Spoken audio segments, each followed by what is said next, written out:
ये कहानी एक छोटे से गांव नीलवाड़ा की है। वहाँ के लोग बहुत ही मिलनसार थे। छोटा सा गांव था। गांव क्या, एक परिवार ही था। सभी घरों के बच्चे साथ में खेलते, शाम को औरतें मिलती, बातें करती। बहुत ही खुशनुमा माहौल हुआ करता था। एक रोज शाम के वक्त कुछ औरतें गांव के चबूतरे पर बैठी हुई बातें कर रही थी। पता है क्या रेशमा, कल मेरी सास कह रही थी इस गांव में पहले नाग नागिन रहा करते थे। होंगे ही, जब इंसान नहीं होते थे तो सांप बिच्छू ही तो रहते होंगे ना गांव में। तू भी ना। अरे नहीं नहीं, वैसे नहीं। उन्होंने एक बार एक नाग नागिन का जोड़ा भी देखा था जब वो छोटी थी। उन्होंने सबको बताया पर किसी ने उनकी बात न मानी। अरे पर इसमें न मानने वाली क्या बात है? उन्होंने उस नाग नागिन के जोड़े को इंसान में बदलते देखा था। हैं? तब तो मैं भी ना मानूं इस बात को। ऐसा होता भी है क्या भला? तभी अचानक प्रेमा चीखने लगती है, सांप! सांप रेशमा, तेरे कंधे पर सांप! अपने कंधे पर झूल रहे काले रंग के सांप को देखकर रेशमा चीख उठती है, बचाओ बचाओ सांप!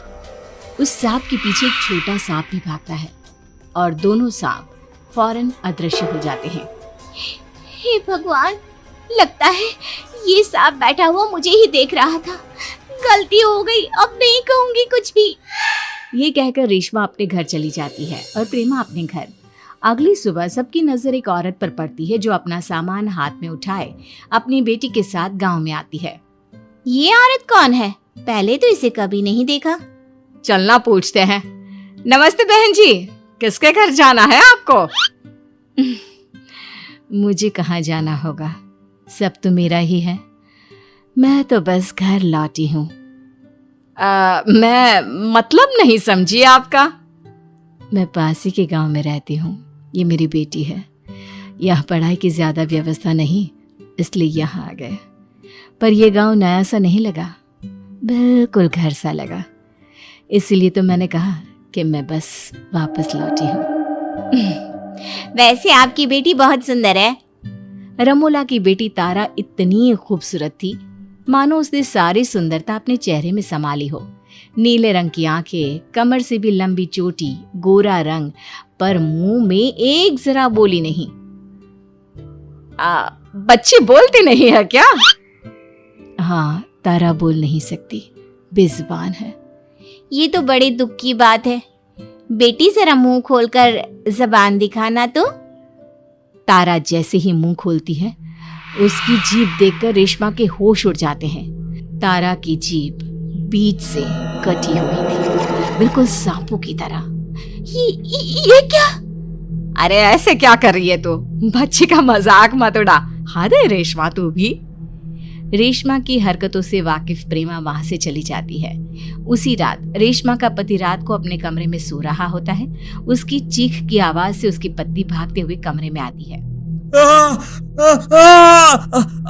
मेरा दम घुट रहा है रेशमा, मुझे बचा ले। प्रफुल्ल का शरीर नीला पड़ गया था और मुंह से झाग आ रहे थे। अपने पति को इतना तड़पता देखकर रेशमा मदद मांगने बाहर भागती है।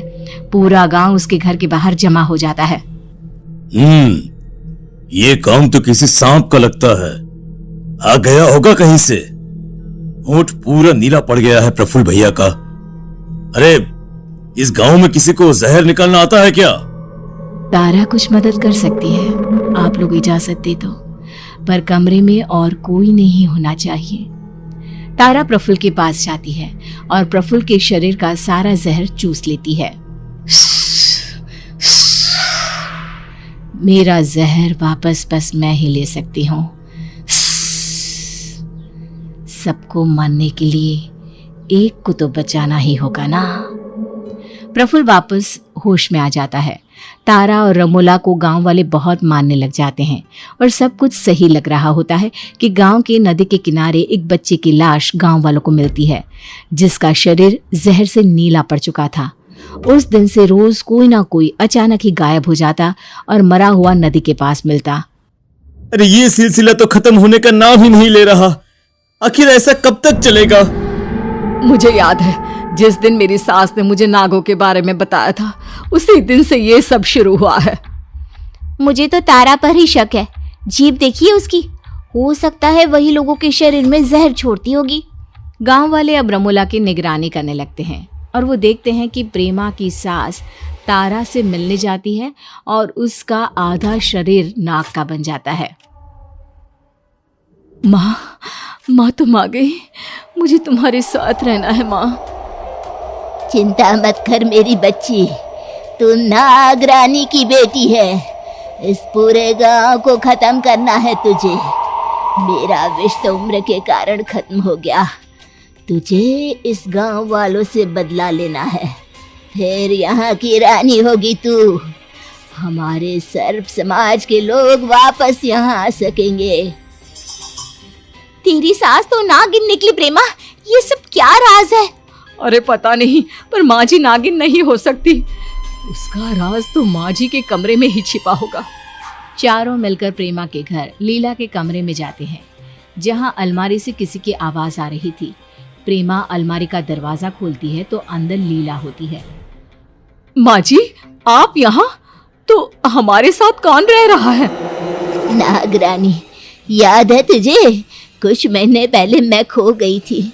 मैं घूमते घूमते जंगल चली गई, जहाँ एक गुफा के सामने से मैंने एक पत्थर हटा दिया और वहाँ से नागरानी और उसकी बेटी तारा निकली। उनकी एक वफादार भी है रमोला। उसने मेरा रूप लिया और मुझे मेरे ही घर में बंद कर दिया। इन सब से निकलने का क्या उपाय है चाची? उसी जंगल में हमें वापस जाना होगा और पत्थर से फिर से जैसे ही गुफा बंद होगी, मरे हुए सभी लोग वापस आ जाएंगे और तारा, उसकी माँ और रमोला गायब हो जाएंगी। सब वैसा ही करते हैं जैसा लीला ने बताया और वही होता है। नीलवाड़ा फिर से खुशहाल हो जाता है। इस हादसे के बाद रेशमा को नाग नागिन पर भरोसा हो ही जाता है।